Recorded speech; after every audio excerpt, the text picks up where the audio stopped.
Hi, today's tutorial is on how to do Bakasana, or crane pose. So Bakasana is an arm balance. Arm balance is a very good posture to not only build strength in the body, but also to really focus the mind. So the best way I find to start in Bakasana, your starting point, is to come into a squat.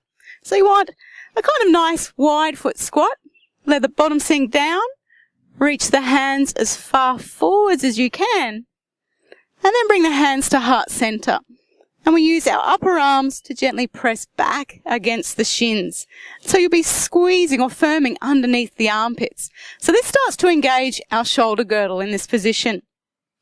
The other important thing about when we're doing arm balances is to also engage through the core. So to start to get some of the core engagement happening just in this preparatory position is to curl the tailbone under and pull your pubic bone upwards. As if you're trying to get a nice round through the back here in our spine. You should feel the front of the abdomen, which is your rectus abdominis muscle right down the front, or that six-pack muscle, engaging as you start to curl the tailbone under and pull the pubic bone up. But simultaneously squeezing the armpits back to the hips, pressing the upper arms back against the shins.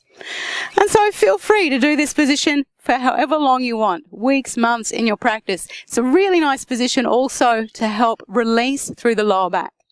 Because we're going to start taking some weight onto our hands, it's always a good idea to help warm up through the wrists as well. So feel free to do a few wrist circles, and we'll release them again after we come into the position.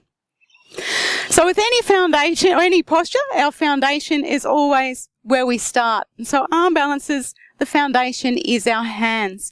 So you need to spread your fingers, then you need to feel like you're gripping the mat with the fingers, almost like you're trying to scrunch the fingers a little. And you'll notice that as soon as you do that, the muscles down the forearm start to engage, and they help protect our wrists. So our hands now come to the mat. We scrunch with the fingers. Lift the heel so you can get a little bit more height. Keep squeezing the armpits back down to the hips so the arms press back against the shins.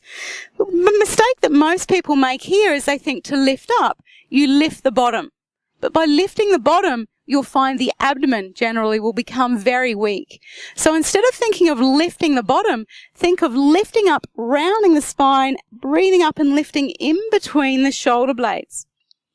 So as we bring our weight forward into our fingertips, breathe in, press into the hands, curl the tailbone under, and draw the lower ribs up and in towards the body, so the upper back rounds.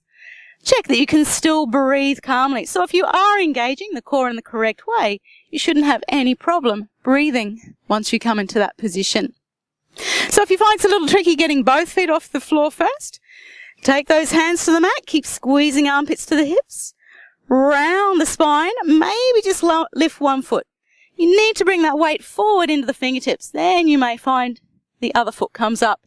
And always be aware that when you're practicing with one foot first, you need to alternate. Have another go, but lift your other foot off first. And then both feet come up.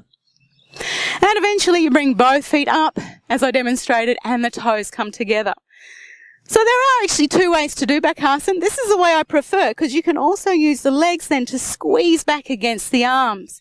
The other way that you do see sometimes, and this is more in the Ashtanga practice as well, is the knees come to the armpits. And so again, the armpits still squeeze to the hips, the knees press into the armpits, and you come up.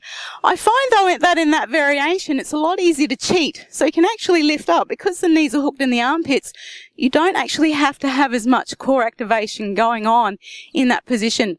And I also find it's quite uncomfortable with the knee pressing on the back of my tricep as well. So I do prefer this one where you have to work the adductors, the inner thigh muscles more to actually get that grip of the legs on the back of the arms to come on up. And so once you're up, you keep breathing into the upper back, working at lifting the upper back to the sky, curling tailbone under, and stay nice and calm. And so that's how we do Bakasana. So remember when you come down again, just to give those wrists a little bit of movement to help work them out. Happy practicing.